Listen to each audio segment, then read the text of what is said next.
Highway news पथ का सफर। सबसे पहले ऐसी तस्वीरें जिनका जिक्र सरे रहा है।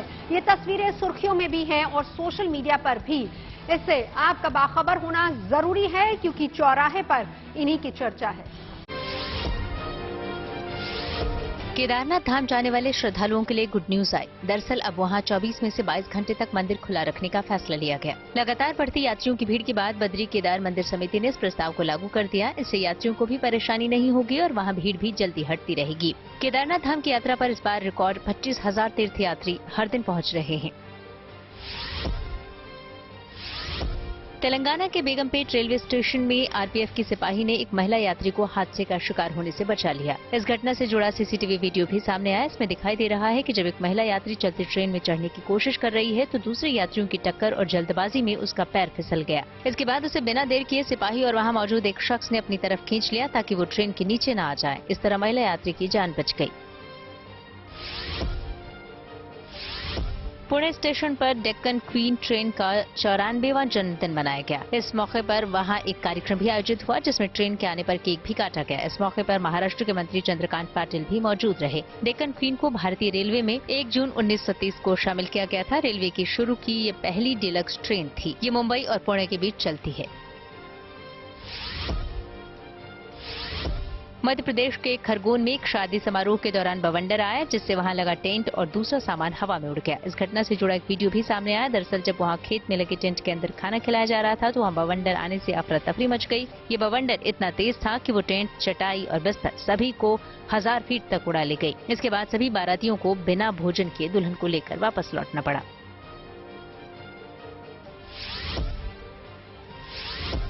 उत्तराखंड के चमोली में फूलों की घाटी को सैलानियों के लिए खोल दिया गया। विश्व धरोहर में शामिल फूलों की घाटी में पहले दिन भी कई पर्यटक सैर करने पहुंचे। यहाँ 500 से ज्यादा अलग अलग प्रजाति के रंग बिरंगे फूल हर महीने खिलते हैं। फूलों की घाटी अब 31 अक्टूबर तक खुली रहेगी। खूबसूरत झरनों और पहाड़ियों पर बनी ये फूलों की घाटी अपने आप में रोमांच पैदा कर देती है। जिंदगी का सफर सुहाना हो इसके लिए सावधान रहना जरूरी है। रोजमर्रा की आपाधापी में कुछ देर बैठकर सोचना समझना भी जरूरी है कि आपके आसपास क्या हो रहा है और जो कुछ हो रहा है उससे हमारी जिंदगी, हमारा परिवार कैसे प्रभावित हो सकता है। इसीलिए हॉर्न बजाकर बाखबर करने वाली खबर जरूरी हो जाती है। और आज की ये खबर मोबाइल प्रेम से जुड़ी हुई है जिसकी वजह से रिश्ते नाते टूट रहे हैं। मोबाइल और सोशल मीडिया की लत पारिवारिक और सामाजिक रिश्तों में दूरियां पैदा कर रही है क्योंकि सभी मोबाइल हाथ में लेकर अपने आप में मगन रहते हैं और इसीलिए एक दूसरे के लिए वक्त ही नहीं निकाल पाते।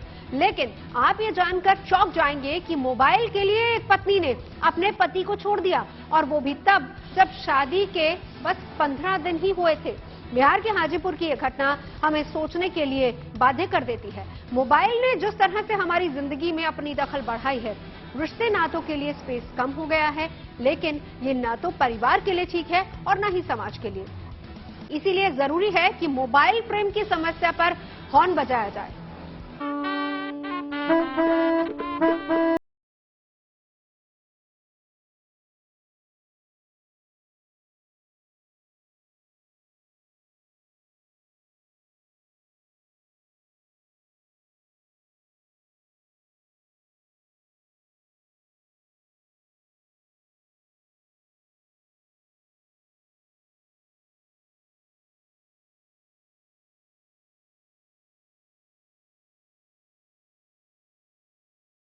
और ना आए लेकिन कमबख्त मोबाइल आ जाएगा।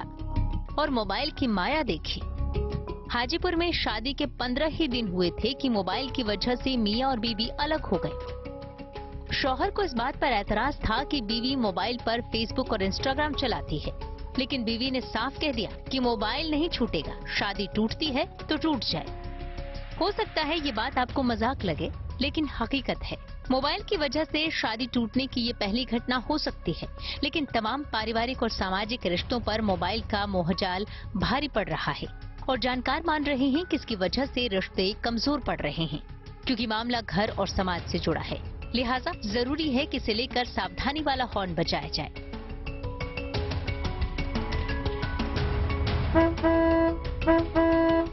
सबसे पहले आपको बताते हैं कि बिहार के हाजीपुर में 15 दिन बाद ही शौहर और बीवी क्यों अलग हो गए।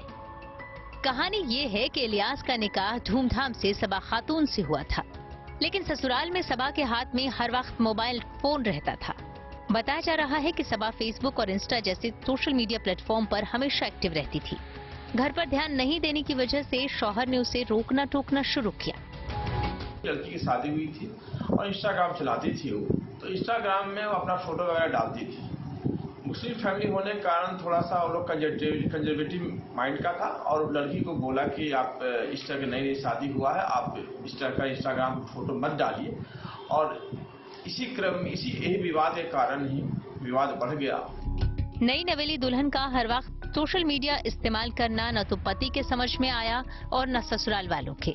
टोका टोकी हुई, बंदिशें लगाने की कोशिश हुई, लेकिन सबा को ये पसंद नहीं आया। उसने फोन करके मायके वालों को बुला लिया। कायदे से बात होती तो शायद मामला सुलझ जाता, लेकिन वहाँ ताव में बहस होने लगी। इसके बाद झगड़ा हुआ और इसी दौरान लड़की के भाई ने अपने जीजा पर बंदूक तान दी और यहाँ से कहानी में पुलिस की एंट्री हुई। 2 दिन पहले लालगंज में बाजार में एक 15 दिन पहले शादी हुई थी। उसमें घरेलू विवाद के कारण लड़की का जो भाई है वो आया हुआ था पिस्टल लेकर। जो थाना प्रभारी जो प्रोफेशनल डीएसपी है उन्हें सूचित मिला। सूचना मिलने के बाद वो गए उसको अरेस्ट किया, अरेस्ट करके जेल भेज दिए। थाने पर पुलिस ने दोनों पक्षों को समझाने बुझाने की कोशिश की, लेकिन दुल्हन ने साफ कर दिया कि पति को छोड़ना मंजूर है, लेकिन मोबाइल नहीं छोड़ सकती। इसके बाद सबा मायके वालों के साथ चली गई। इस तरह जीवन भर साथ निभाने के अहद के साथ जो सफर शुरू हुआ था वो मोबाइल की वजह से 15 दिन में टूट गया। लड़का मेरा बोला कि तुम मोबाइल रखती है, व्हाट्सएप पर कुंची पर फोटो तुम डालती है, मोबाइल नहीं रखो। बस वो कही कि नहीं हम मोबाइल रखेंगे, बस यही बात के लिए है सर, और कोई ऐसा बात नहीं है। 3 दिन से मेरी बेटी फोन कर रही है, उसका मोबाइल लेकर के स्विच ऑफ कर दिया। हम मोबाइल दिए तो स्विच ऑफ कर दिया, तो हम इसके ऊपर मोबाइल लगाए। ये बात नहीं करा रहा था, इसके सास के ऊपर मोबाइल लगाए तो बात उठा करके बोलती है कि यहाँ आपकी कोई नहीं है, सब मर गया, कोई नहीं जाएगा। जब हम लोग आए हैं, मेरी बेटी रो करके फोन की कि हम लोग अम्मी आप लोग आइए, आके हमको ले जाइए। शादी की रौनकों से घर अभी भी रोशन था, लेकिन शादी टूट गई। मोबाइल की माया जीत गई, रिश्तों के जज्बात हार गए। हाजीपुर की ये घटना अपने किस्म की अकेली है, लेकिन सच्चाई ये है कि सोशल मीडिया की लत की वजह से रिश्ते बिखर रहे हैं। हो सकता है इलियास और सबा की तरह अलगाव नजर नहीं आए, लेकिन मोबाइल ने रिश्तों के दरमियान जो दूरियां बनाई है उसे आसानी से महसूस किया जा सकता है। असल में दोष मोबाइल का नहीं बल्कि उसके गलत इस्तेमाल का है। एक आंकड़े के मुताबिक भारत में लोग औसतन करीब 5 घंटे मोबाइल फोन पर गुजारते हैं। जहां तक नई पीढ़ी की बात है तो वो करीब 8 घंटे स्क्रीन के सामने होती है। जाहिर है मोबाइल और सोशल मीडिया की वजह से अब किसी के पास खाली वक्त नहीं बचा। घर में एक दूसरे से बात करने और साथ में बैठने के लिए भला समय किसके पास है? बातें होती भी हैं तो नजर मोबाइल पर होती है। ये हाल घरों में है तो रिश्तेदारों, पड़ोसियों और यार दोस्तों की हालत समझी जा सकती है। सभी तरह के रिश्तों पर मोबाइल भारी पड़ता जा रहा है। शायद आपको यकीन ना हो, लेकिन दुनिया के किसी भी बड़े और विकसित देश की तुलना में भारत में मोबाइल सबसे ज्यादा देखा जाता है और हमसे आगे सिर्फ ब्राजील, इंडोनेशिया, दक्षिण कोरिया और मेक्सिको जैसे देश हैं। मोबाइल का ऐसा इस्तेमाल युवाओं की पढ़ाई लिखाई, क्रिएटिविटी, खेल कूद और उनके सामाजिक मेलजोल पर असर डाल रहा है। यहाँ तक कि रिश्तों के ताने बाने पर भी इसका गंभीर असर है, क्योंकि आपस में बातचीत ही कम हो रही है। सोशल मीडिया पर अनजान अपरिचित लोगों से तो दोस्ती हो रही है, लेकिन वास्तविक दुनिया से दूरियां बन रही हैं। इन आंकड़ों को गौर से समझिए। फेसबुक यूजर्स के मामले में भारत दुनिया में पहले नंबर पर है। 33 करोड़ फेसबुक यूजर्स हैं। इसी तरह इंस्टाग्राम यूजर्स के मामले में भी भारत पहले पायदान पर है। भारत में करीब 23 करोड़ इंस्टाग्राम यूजर्स हैं। जाहिर है जैसे जैसे स्मार्टफोन यूजर्स की तादाद बढ़ेगी, सोशल मीडिया यूजर्स का आंकड़ा भी बढ़ने वाला है। लेकिन समस्या की वजह मोबाइल और सोशल मीडिया इस्तेमाल करने का तरीका है। जानकार मान रहे हैं कि हमें मोबाइल के लिए खुद ही एक फैमिली कोड बनाना चाहिए। सोशल मीडिया के लिए समय तय करना चाहिए। जरूरी है कि बच्चों को इसके फायदे और नुकसान समझाने के साथ खुद को भी कंट्रोल किया जाए। साथ ही जान पहचान के लोगों को सावधान करने वाला हॉर्न बजाया जाए। Bureau report, good news today.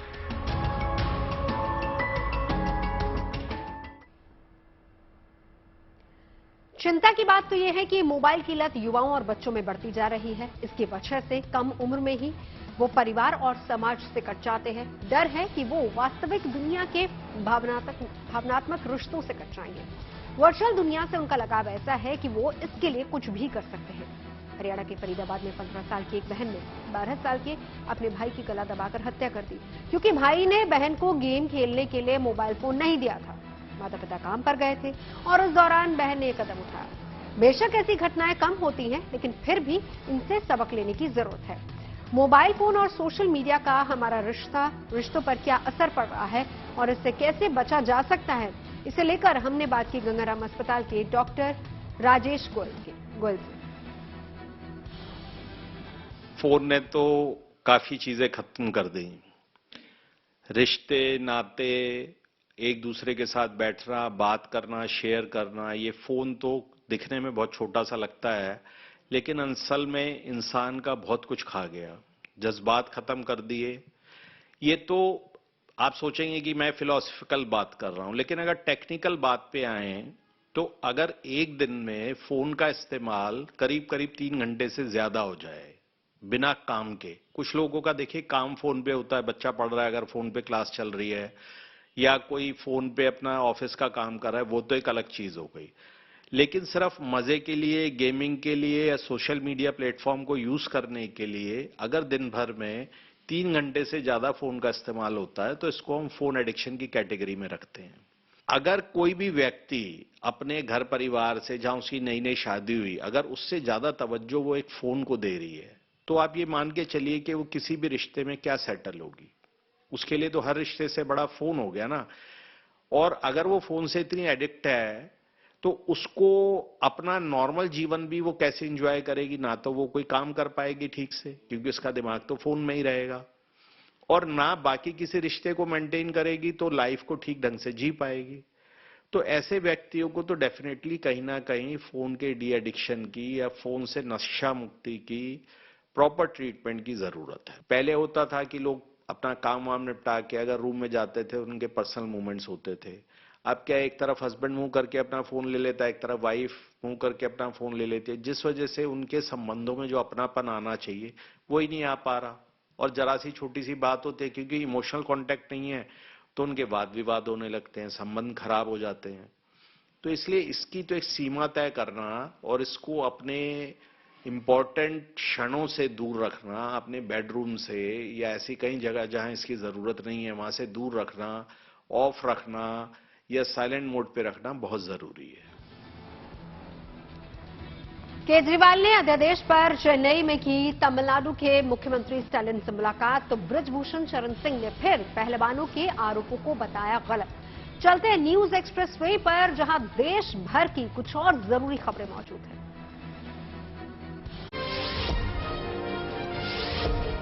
अपने मणिपुर दौरे में गृहमंत्री अमित शाह ने हिंसा केस की न्यायिक जांच का ऐलान किया। उन्होंने साफ किया कि किसी भी कीमत पर उपद्रव बर्दाश्त नहीं किया जाएगा। वहीं सीबीआई भी इससे जुड़े कुछ मामलों की जांच में शामिल होगी। उधर इस हिंसा में जान गंवाने वाले लोगों के परिवारों के लिए अमित शाह ने 10 लाख के मुआवजे का ऐलान किया।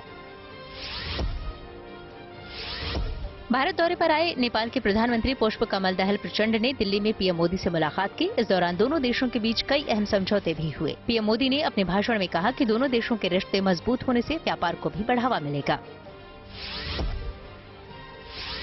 जम्मू कश्मीर के सांबा में बीएसएफ को एक बड़ी कामयाबी मिली। जवानों ने एक घुसपैठिए को ढेर कर दिया। बताया गया कि इसे पाकिस्तान की तरफ से भेजा गया था। जब भारतीय जवानों ने इसे सरेंडर के लिए कहा तो उसने फायरिंग कर दी। इसके बाद जवाबी कार्रवाई में वो मारा गया। कर्नाटक के चामराजनगर में वायुसेना का एक ट्रेनिंग एयरक्राफ्ट क्रैश हो गया। हालांकि राहत की बात ये रही कि दोनों पायलट सुरक्षित हैं। हादसे से पहले ही ये पायलट उससे बाहर निकल चुके थे। एयरक्राफ्ट क्रैश होने के बाद एक खेत में जा गिरा, जिसके बाद उसमें आग लग गई। पहलवानों के समर्थन में यूपी के मुजफ्फरनगर में एक महापंचायत की गई। इसके बाद इस मामले में एक समिति बनाने का ऐलान किया गया। साथ ही हरियाणा के कुरुक्षेत्र में भी एक महापंचायत बुलाने का फैसला हुआ। पिछले दिनों पहलवानों ने अपने पदक हरिद्वार में गंगा नदी में फेंकने का ऐलान किया था, लेकिन फिर किसान नेता नरेश टिकैत के समझाने पर वो मान गए थे। पश्चिम बंगाल की सीएम ममता बनर्जी कोलकाता में पहलवानों के समर्थन में हो रहे धरने वाली जगह पर पहुंची, जहां वो हाथों में फुटबॉल के साथ नजर आई। ये धरना भी साक्ष्य मलिक और दूसरे पहलवानों के समर्थन में हो रहा है। ऐसे में ममता ने आरोपियों की गिरफ्तारी की मांग उठाई।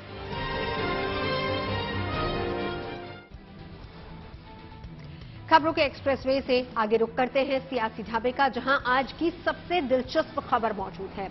अमेरिका यात्रा पर गए राहुल गांधी लगातार सरकार और बीजेपी पर हमला बोल रहे हैं और इस तरह नए नए विवाद भी खड़े होते जा रहे हैं। बीजेपी भी पलटवार करने में पीछे नहीं है और इस बार पलटवार की वजह से सियासी पारा हाई है। If you sat Modi ji down next to God, Modi ji would start explaining to God how the universe works. Narendra Modi की लोकप्रियता और भारत के प्रधानमंत्री हैं वो इसकी सच्चाई को स्वीकार नहीं करते। जब अवसर आता है आपके आरोपों की जांच का तो आप उसमें सहयोग करते नहीं, उसमें भाग जाते हैं क्योंकि सच्चाई सामने आ जाएगी। ये एक तरह से सियासी ट्रेंड बन गया है कि राहुल गांधी विदेश जाएंगे तो विवाद होगा। राहुल एक तरफा आरोप लगाएंगे और जवाब में बीजेपी चौतरफा हमला बोलेगी। पहले राहुल के ब्रिटेन दौरे पर जो हो चुका है वही राहुल के अमेरिका दौरे में दोहराया जा रहा है। राहुल 7 समंदर पार से प्रधानमंत्री, सरकार और संस्थाओं पर सवाल उठा रहे हैं। बीजेपी इसे देश के अपमान से जोड़ रही है। Entire opposition is struggling in India. Huge financial dominance, institutional capture. We are struggling to fight the democratic fight in our country. And we decided none of the systems were working. तो ये कोई नई बात तो है नहीं। जो London में कहा, जो जर्मनी में कहा, जो सिंगापुर में कहा, वही अमेरिका में कह रहा है। तो देश न सुनता है न सुनेगा, लेकिन इस बात की बहुत पीड़ा है कि जिस तरीके से उन्होंने संसद के बारे में कहा वो नफरत है, वो नफरत है।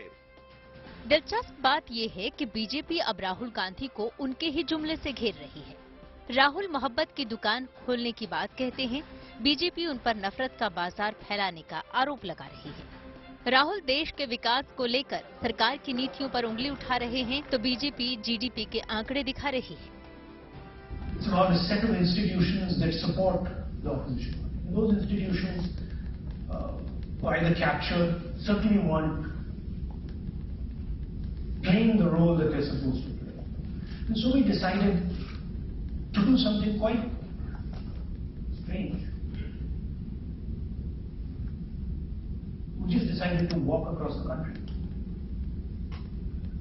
And we never imagined for a second what would happen when you walked across the country.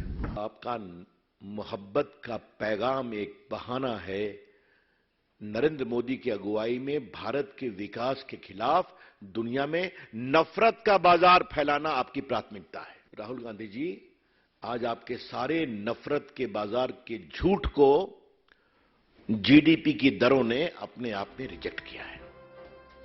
ये बात सही है कि ब्रिटेन हो या अमेरिका, वहां देश के मसलों की चर्चा से सियासी तौर पर कुछ हासिल नहीं होने वाला। हाँ, लेकिन राहुल के बयानों से देश की छवि जरूर खराब होती है। बीजेपी को इसी बात पर एतराज है। हालांकि जिस तरह अमेरिका में दिए राहुल के बयानों को देश में तवज्जो मिल रही है, कांग्रेस खुश है और कांग्रेस के सहयोगी दल भी गदगद हैं। आप ऑस्ट्रेलिया की प्राइम मिनिस्टर की बॉस बनते हैं, उसने ढिढोरा पीटते जाओ। राहुल गांधी जी किसी के बॉस नहीं बनने गए, एक हिंदुस्तानी होके हिंदुस्तान की बात रखने गए। मोहब्बत क्या होते हैं, नफरत क्या होते हैं, ये बीजेपी के डिक्शनरी में ये नहीं है। इसलिए वो मोहब्बत को नफरत समझते और नफरत को मोहब्बत समझते, हाँ को ना समझते, ना को हाँ समझते। और राहुल गांधी बहुत बड़े, मैं उनका भाषण सुन रहा था, फॉर्म में है, जैसे एक जमाने में सचिन तेंदुलकर का फॉर्म या विराट कोहली था, उस तरह से बहुत फॉर्म है और जोरदार बैटिंग उनकी चल रही है। उनके भाषण सुनने के लिए जो लोग आ रहे हैं वो भाड़े के तत्व नहीं है, वो कोई इवेंट नहीं है, लोग अपने आप आ रहे हैं। देखा जाए तो राहुल सिर्फ आरोप नहीं लगा रहे, बल्कि जानबूझकर ऐसे मुद्दे उठा रहे हैं जिनकी कांग्रेस के नजरिए से सियासी अहमियत है। चाहे राज्यों के अधिकार की बात हो या भाषा या फिर अल्पसंख्यक समुदाय का मुद्दा हो। राहुल इस साल के विधानसभा और 2024 के लोकसभा चुनाव के लिए मैसेज दे रहे हैं। बेशक उनके कुछ बयान सियासी दायरों को लांघती दिखती है, जैसे अपनी भारत यात्रा की तुलना उन्होंने गुरु नानक की यात्राओं से कर दिया। We walk nothing compared to Guru Nanak ji. I read somewhere that Guru Nanak ji had gone all the way to Mecca, Saudi Arabia. He had gone to Thailand. He had gone to Sri Lanka. ਬੜੀ ਮੈਨੂੰ ਆਪ ਨੂੰ ਇੱਕ ਸ਼ਰਮ ਆ ਰਹੀ ਹੈ ਤੇ ਮੈਂ ਸ਼ਰਮਿੰਦਾ ਹਾਂ ਇਸ ਗੱਲ ਤੇ ਕਿ ਗੁਰੂ ਨਾਨਕ ਦੇਵ ਜੀ ਮਹਾਰਾਜ ਦੀ ਗੱਲ ਨੂੰ ਮੈਂ ਰਾਹੁਲ ਦੇ ਨਾਲ ਜੋੜਾਂ ਪਰ ਕਿਉਂਕਿ ਜਦੋਂ ਕੋਈ ਇਸ ਤਰ੍ਹਾਂ ਦੇ ਮੰਦਬੁੱਧੀ ਲੋਕ ਜਿਹੜੇ ਆ ਇਸ ਤਰ੍ਹਾਂ ਦੀ ਗੱਲ ਕਰਦੇ ਆ ਤੇ ਸੰਗਤ ਦੇ ਵਿੱਚ ਜਾਣਾ ਸਾਡੇ ਲਈ ਜ਼ਰੂਰੀ ਬਣ ਜਾਂਦਾ ਹੈ। अपनी अमेरिका यात्रा में राहुल ने 4 दिनों में ही विवादों का अंबार लगा दिया है। अभी 6 दिन बाकी है। कहने की जरूरत नहीं है कि हजारों किलोमीटर दूर से विवादों के तीर अभी और चलेंगे। देश में भी सियासी पारा अभी और चढ़ेगा। Bureau report, good news today. News पथ पर आगे है धन बाजार, जहां शेयर बाजार से लेकर कारोबार तक की सभी अहम खबरें हैं और इसका सीधा रिश्ता आपकी आमदनी और जेब से है। तेज रफ्तार खबरों के बीच ये जरूरी खबरें छूट ना जाए, इसीलिए चलते धन बाजार की खबर लेने। शेयर बाजार में गिरावट देखी गई। सेंसेक्स 194 अंक गिरकर 62,429 पर बंद हुआ। वहीं निफ्टी में भी 47 अंकों की कमजोरी रही। निफ्टी 18,488 पर बंद हुआ। सेंसेक्स के 30 शेयरों में से 20 में तेजी और 10 में गिरावट रही। सोने की कीमत में गिरावट आई। दिल्ली सराफा बाजार में सोना 150 रुपए की गिरावट के साथ 60,250 रुपए प्रति 10 ग्राम पर आ गया। हालांकि चांदी की कीमत में उछाल रही। चांदी 150 रुपए चढ़कर 72,900 रुपए प्रति किलोग्राम पर पहुंच गई। यानी अब दिल्ली में 10 ग्राम सोने की कीमत 60,250 रुपए और 1 किलो चांदी की कीमत 72,900 रुपए हुई। देश के बैंकों में लावारिश पड़े हजारों करोड़ रुपए की जानकारी हासिल करने और उनके निपटारे के लिए आरबीआई ने 100 दिन 100 पे का अभियान शुरू किया है। इसके तहत 100 दिनों के भीतर भारत के हर एक जिले में हर एक बैंक में जमा 100 अनक्लेम्ड डिपॉजिट रकम यानी जिन पैसों की वापसी के लिए किसी ने बैंक से संपर्क नहीं किया, पता लगाकर बैंक की ओर से उनका निपटारा किया जाएगा। अब विदेश भेजने से पहले कफ सिरप का सैंपल टेस्ट करवाना जरूरी होगा। ये नया नियम गुरुवार यानी 1 जून से लागू हो गया। भारतीय कॉमर्स एंड इंडस्ट्री मिनिस्ट्री की agency directorate general of foreign trade ने ये आदेश जारी किया। एक आधिकारिक नोटिस में कहा गया कि खांसी की दवाई के निर्यातकों को कफ सिरप निर्यात करने से पहले एक सरकारी लैब में जांच के बाद मिले प्रमाण पत्र को दिखाना होगा। सही पाए जाने के बाद ही कफ सिरप का निर्यात होगा। ये फैसला पिछले दिनों विदेशों में कुछ भारतीय कफ सिरप की क्वालिटी पर उठे सवाल के बाद लिया गया। देश में कमर्शियल सिलेंडरों की कीमतों में फिर कमी की गई। इसके बाद दिल्ली में ये सिलेंडर 83 रुपए 50 पैसे सस्ता हो गया। यानी अब राजधानी में ये 1,773 रुपए में मिलेगा। इससे पहले अप्रैल और मई में भी 19 किलो वाले कमर्शियल एलपीजी गैस सिलेंडर के दाम में कटौती की गई थी। हालांकि इस बार भी 14 किलो वाले घरेलू रसोई गैस सिलेंडर की कीमतों में किसी भी तरह का बदलाव नहीं हुआ। न्यूज पथ पर आगे पब्लिक होर्डिंग पर आर्थिक रूप से कमजोर बच्चों के स्कूल में दाखिले से जुड़ी एक जरूरी खबर। दिल्ली हाई कोर्ट ने एक आदेश में कहा है कि ईडब्ल्यूएस यानी इकोनॉमिकल वीकर सेक्शन और डीजी यानी डिसएडवांटेज कैटेगरी के बच्चों को नेबरहुड क्राइटेरिया यानी कि स्कूल से बच्चे के घर की दूरी का हवाला देकर दाखिला देने से मना नहीं किया जा सकता। दिल्ली हाईकोर्ट ने कहा है कि स्कूल में ईडब्ल्यूएस और डीजी कैटेगरी की सीट नेबरहुड क्राइटेरिया की वजह से बेकार नहीं जा सकती। कोर्ट के मुताबिक अगर ऐसे क्राइटेरिया की वजह से गरीब बच्चों को दाखिला नहीं मिलता है तो फिर स्कूल में इस रिजर्वेशन का पूरा उद्देश्य ही खत्म हो जाएगा। हाई कोर्ट ने ईडब्ल्यूएस कैटेगरी में 2 बच्चों को कक्षा 1 में दाखिला नहीं देने के मामले में ये टिप्पणी की है। दरअसल थोड़ा दूर रहने की वजह से स्कूल में इन दोनों बच्चों को ईडब्ल्यूएस कोटे के तहत एडमिशन देने से मना कर दिया था। कोर्ट ने कहा है कि ईडब्ल्यूएस और डीजी कैटेगरी में दाखिले के लिए सीटें बहुत सीमित होती हैं, जबकि दाखिला लेने वालों की संख्या कहीं ज्यादा होती है।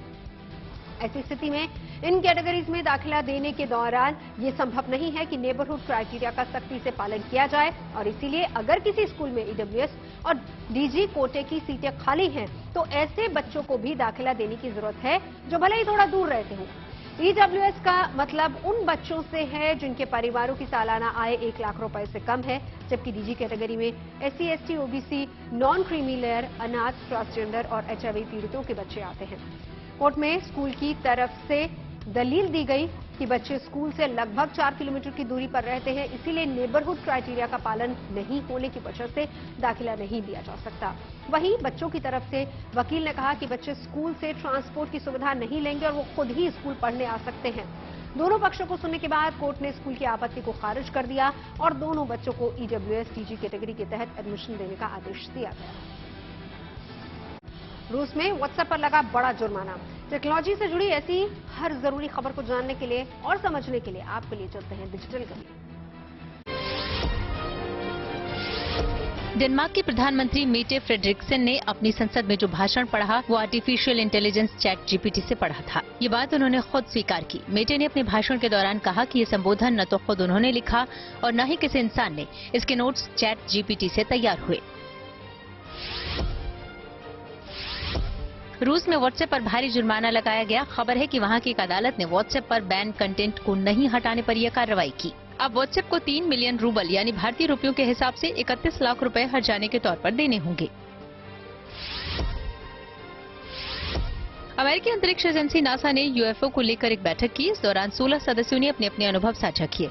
इस पैनल ने कहा कि उसने 800 से ज्यादा मामलों की जांच की, जिसमें वो ये पता लगाने की कोशिश कर रहे हैं कि क्या पृथ्वी के बाहर भी जीवन मौजूद है। नासा की ये टीम इस साल जुलाई के आखिर तक यूएफओ पर अपनी रिपोर्ट जारी कर सकती है। खगोल वैज्ञानिकों ने एक नए चांद की खोज का दावा किया। कहा जा रहा है कि ये पृथ्वी के साथ साथ सूर्य के भी चारों ओर चक्कर लगाता है। ये अर्ध चंद्रमा है जिसे 2023 FW13 नाम दिया गया है। और आज के मुद्दे पर लोगों की राय जानते हैं। सोशल अड्डा में आज का मुद्दा उत्तर प्रदेश के सरकारी अस्पतालों से जुड़ा हुआ है। यूपी के मुख्यमंत्री योगी आदित्यनाथ सरकारी अस्पतालों में सेवाएं बेहतर करने के लिए लगातार कदम उठा रहे हैं। इसी कड़ी में अब डॉक्टर्स की अटेंडेंस को लेकर नया कदम उठाया गया है ताकि ओपीडी के दौरान डॉक्टर्स पर निगरानी रखी जा सके। उत्तर प्रदेश के सरकारी अस्पतालों की स्थिति सुधारने के लिए स्वास्थ्य विभाग के निदेशक ने एक नया आदेश जारी किया है। आदेश में कहा गया है कि अब सूबे में सभी आयुष डॉक्टरों की अटेंडेंस मोबाइल ऐप से लगाई जाएगी। यही नहीं, इसी ऐप के जरिए तमाम तरह की जरूरी सूचनाएं भी दी जाएंगी। आदेश के मुताबिक राज्य के होम्योपैथिक और यूनानी डॉक्टर्स पर भी ये नियम लागू होगा। आयुष शब्द मेडिसिन के अलग अलग system Ayurveda, yoga and naturopathy, यूनानी, सिद्धि और होम्योपैथी का संक्षिप्त रूप है। यह आदेश 1 जून से लागू हो गया है और इसी के आधार पर डॉक्टर्स को जून का वेतन दिया जाएगा। मगर अगर मोबाइल ऐप पर अटेंडेंस दर्ज नहीं हुई तो डॉक्टर्स का मासिक वेतन रोका भी जा सकता है। यूपी के डिप्टी सीएम और स्वास्थ्य मंत्री ब्रजेश पाठक सरकारी अस्पतालों का औचक निरीक्षण करते रहते हैं ताकि अस्पतालों में इलाज की व्यवस्थाओं में कोई कोताही न बरती जाए। सरकार के तमाम प्रयासों को लेकर हमने कुछ लोगों से बात की और उनसे जाना कि सरकारी अस्पताल में इलाज को लेकर क्या मुश्किलें आती हैं और साथ ही क्या कदम उठाने की जरूरत है। बहुत बार होता है कि डॉक्टर का इंतजार आपको हॉस्पिटल में करना पड़ता है। पेशेंट बहुत बीमार होता है, उतना इंतजार नहीं कर पाता। लेकिन इस निर्देश के बाद अस्पताल में अगर डॉक्टर हर टाइम अवेलेबल होगा, अपनी ड्यूटी पूरी कर पाएगा, तो क्या ये मरीजों के लिए फायदेमंद रहेगा? डेफिनेटली फायदेमंद रहेगा, क्योंकि अभी किसी भी तरह के जो पेशेंट आते हैं, इमरजेंसी में आते हैं या बुरी हालत में आते हैं, उनको जितना जल्दी ट्रीटमेंट मिलेगा उनके लिए बहुत अच्छा रहेगा। अगर अटेंडेंस इन लोग को ऑनलाइन लगेगा ऐसे तो सही रहेगा। बट गांव में आप जो कह रहे हो वो सही है, गांव में उतने डॉक्टर अवेलेबल नहीं होते हैं। कुछ डॉक्टर मिलते हैं, कभी एक आध मिले, नहीं तो नहीं मिलते हैं। और यहाँ पे तो चलिए शहर में नोएडा, ये सेक्टर 30 में ये सही है, यहाँ पे डॉक्टर अवेलेबल रहते हैं हमेशा 24 घंटे। हाँ, दवाइयों की दिक्कत है, दवाइयाँ यहाँ पे नहीं मिलती है। अगर आप डॉक्टर ने अगर 10 दवाई लिखी तो 1-2 ही दवाई मिलती है, ठीक है। तो ये चीज का है दिक्कत, इसको भी थोड़ा गवर्नमेंट को देखना चाहिए। यहाँ पे तो डॉक्टर हर वक्त मिलते हैं। मैं एक बार नहीं 2 बार, दूसरी बार आया हूँ। गांव में तो ये परेशानी बहुत ज्यादा होती है। मैं भी गांव का रहने वाला हूँ। अब वो समस्या देखने को नहीं मिलती, पहले जो होती थी अब वो समस्याएं खत्म हो रही हैं धीरे धीरे। जैसे कि आपने भी बताया कि फिंगरप्रिंट्स होगा तो फिर टाइम से आएंगे, टाइम से देखेंगे, तो फिर समस्या ही नहीं, उसका सामना ही नहीं करना पड़ेगा। तो जो पहले का समय था, जो पुराने समय में अगर हम 1-2 साल पहले की बात कर ले तो ऐसा अक्सर होता था कि बिल्कुल होता था। देखते थे मरीज पड़े थे, डॉक्टर देख रहे, लापरवाही बहुत ज्यादा होती थी, सरकारी हॉस्पिटल में सबसे ज्यादा है। पर आज का दौर अलग है। अब देखो, अभी हम लेके आए हैं तो तुरंत उन्होंने एडमिट किया, दिखाया, ठीक भी हो गई बच्ची। सुबह से ऐसा लग रहा था कि वो बचेगी नहीं, पर अभी ठीक। इमरान के करीबी और उनकी पार्टी पीटीआई के अध्यक्ष चौधरी परवेज इलाही को किया गिरफ्तार। चलते हैं न्यूज एक्सप्रेसवे पर, जहां दुनिया की और कई जरूरी खबरें मौजूद हैं। खबर है कि पाकिस्तान के पीएम शहबाज शरीफ की कुर्सी खतरे में आ गई। ऐसा कहा जा रहा है कि सेना बिलावल भुट्टो को प्रधानमंत्री बनवाना चाहती है। इसको लेकर पाकिस्तान और चीन की मीडिया में काफी अटकलें चल रही हैं। बताया जा रहा है कि सेना अक्टूबर का इंतजार कर रही है, जब आम चुनाव होंगे। पाकिस्तानी सेना में एक तबके का मानना है कि प्रधानमंत्री शहबाज शरीफ ठीक तरीके से देश के हालात नहीं संभाल पाए। ऐसे में सेना की नजर विदेश मंत्री बिलावल भुट्टो पर है। भुट्टो के संबंध कई पाकिस्तानी सैन्य अफसरों से भी अच्छे बताए जाते हैं। अमेरिकी राष्ट्रपति जो बाइडेन के लिए अच्छी खबर आई। दरअसल कर्ज डिफॉल्ट की ओर बढ़ रहे अमेरिका में डेट सीलिंग बिल को मंजूरी मिल गई। यूएस कांग्रेस ने इस बिल को पास कर दिया। वहां इसके पक्ष में 314 वोट पड़े, जबकि इसके विरोध में 117 वोट डाले गए। अब इस बिल को यूएस सीनेट में रखा जाएगा, क्योंकि बिल को सीनेट से मंजूरी मिलनी बाकी है। न्यूजीलैंड की सरकारी एयरलाइंस कंपनियों ने अपने यात्रियों के लिए नए निर्देश जारी किए। इसके मुताबिक अब सामान के अलावा यात्रियों को भी अपना वजन चेक करवाना होगा। एयरलाइंस कंपनी एयर न्यूजीलैंड का ये फैसला तुरंत अंतर्राष्ट्रीय उड़ानों पर लागू किया गया। कनाडा में अब पैकेट के अलावा सीधे सिगरेट पर भी चेतावनी लिखी मिलेगी। कनाडा ऐसा करने वाला दुनिया का पहला देश बन गया। वहां की सरकार ने इसको लेकर निर्देश जारी कर दिए। इसमें ये बताया जाएगा कि सिगरेट का धुआं भी खतरनाक होता है। कहा जा रहा है कि इससे लोग धूम्रपान छोड़ने के लिए प्रेरित होंगे। ये संदेश अंग्रेजी और फ्रेंच दोनों भाषा में लिखा होगा। अमेरिका के नेवादा में एक कार में फंसे भालू को सकुशल निकाल लिया गया। दरअसल पुलिस और रेस्क्यू टीम ने सूझबूझ दिखाई और इस भालू को कार से बाहर निकालने के लिए कार के गेट पर लंबी रस्सी बांधी। फिर काफी दूर जाकर कार का गेट रस्सी को खींचकर खोल दिया। ऐसा इसलिए किया गया ताकि भालू उन्हें भी कोई नुकसान न पहुंचाए और वो कार से भी बाहर आ जाए। चलिए अब रुक करते हैं प्रगति मार्ग का, जहां ऐसी खबरें हैं जो देश की तरक्की, प्रगति और लोगों की काबिलियत दिखाती है। दिल्ली में सरफराज साहिल लगातार साक्षी पर चाकू से हमला करता रहा, लेकिन उसे बचाने कोई नहीं आया। ये वो हालिया घटना है जिसने ये सोचने पर मजबूर कर दिया है कि आपको अपनी सुरक्षा की जिम्मेदारी खुद लेनी होगी, अपनी ताकत को पहचानना होगा और उसका सही वक्त पर इस्तेमाल करना होगा। और ये सब नामुमकिन नहीं है। सेल्फ डिफेंस की ट्रेनिंग यही सिखाती है। जान को खतरा कभी भी हो सकता है, किसी से भी हो सकता है और कहीं भी हो सकता है, लेकिन हो जाए तो क्या करना चाहिए? ये ट्रेनिंग उसी सवाल का जवाब है, जहां खुद के बचाव की तकनीक सिखाई जा रही है। एंड देन ग्रूइन एरिया, जो हमारा बॉडी का सबसे सेंसिटिव पार्ट होता है, जिसपे वो तकनीक जिससे खुद को अचानक हुए हमलों से बचाया जा सके।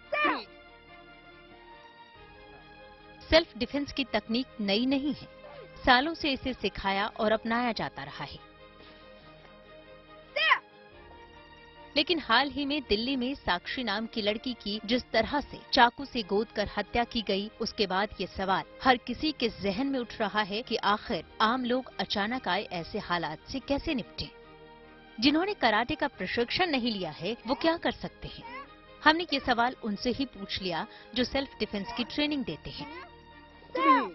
पहला जो जगह है आपका आंख है। ये एरिया जो ऐसा होता है कि जिससे आप मार के हमलावर से आप उसको देखने का शक्ति खत्म हो जाएगा, वो पेन में रहेगा, उस टाइम वो बच सकते हैं आप। नाक हो गया, मुंह हो गया, नेक हो गया, कान हो गया, ये जो पार्ट्स होते हैं ये बहुत सेंसिटिव है, ये बहुत सेंसिटिव पार्ट्स होते हैं। आप यहाँ पे नेक पे पंचेस, आईज पे फिंगर्स को और नोज पे पंच, ईयर्स पे पंच एंड ग्रूइन एरिया जो आपका लोअर बॉडी पार्ट होता है, वहां पे आप हिट करके उस सिचुएशन से निकल सकते हैं। मतलब बहुत जरूरी है कि पहले आप अपनी भावनाओं पर नियंत्रण रखें, क्योंकि तभी आपके मन में ये विचार आ सकेगा कि आप खुद भी अपनी सुरक्षा कर सकते हैं। और फिर आप बेहद आसानी से हमलावर को अपने ऊपर हावी होने से रोक सकते हैं। कभी भी जब आप डिफेंस कर रहे हो, डिफेंस करने के बाद अटैक पे ये ध्यान देंगे कि हमलावर के सेंसिटिव एरिया पे आपको उसको मारना है। अंजाम क्या होगा ये सोचे बिना आप मुकाबले के लिए पूरी तरह से तैयार होंगे। सेल्फ डिफेंस पर्पस में सिर्फ अटैक इन डिफेंस नहीं आता, उसमें बहुत सारी आपका सेल्फ कॉन्फिडेंस बूस्ट होता है, सेल्फ स्टीम बूस्ट होता है, स्ट्रेंथ ट्रेनिंग होती है, स्ट्रेंथ एंड एंड्योरेंस ट्रेनिंग होती है, आपकी फ्लेक्सिबिलिटी चेक होता है, आपका कॉन्फिडेंट बूस्ट हो जाता है। जब आपके अंदर कोई आपके अंदर किसी भी चीज का एक्टिविटी कुछ है ना, आपके अंदर एड ऑन है, तो आप हमेशा आप कॉन्फिडेंट फील करेंगे। सेल्फ डिफेंस की ट्रेनिंग के लिए उम्र की कोई सीमा नहीं है, क्योंकि खतरे भी तो उम्र देखकर नहीं आते।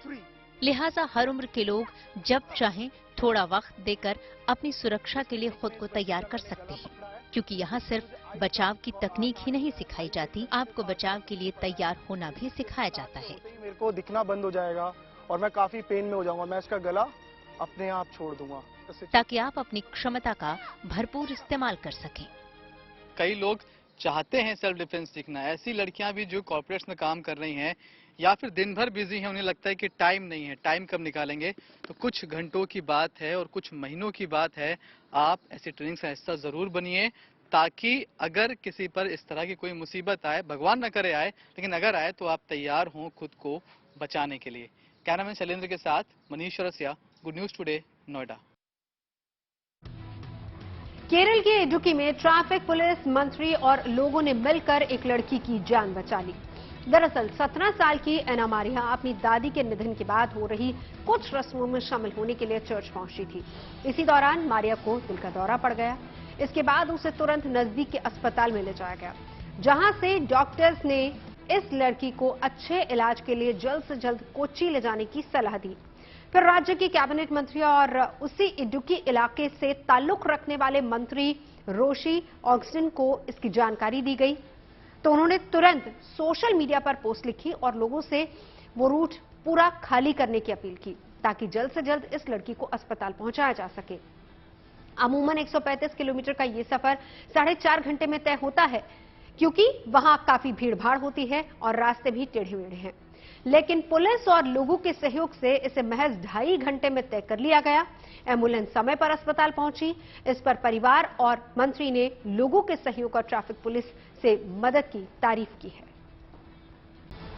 लोग गर्मी से बचने के लिए अलग अलग तरीके अपनाते हैं, खान-पान से लेकर दूसरी कई जरूरी बातों का ख्याल रखते हैं। लेकिन लखनऊ के एक आर्किटेक्ट ने गर्मी से बचने का एक अनोखा तरीका खोज निकाला है। उन्होंने अपने घर में वास्तु के जरिए बदलाव किया है। गर्मी की तपिश से बचने के लिए उनके इस नायाब प्रोडक्ट की आज पूरे इलाके में खूब चर्चा हो रही है।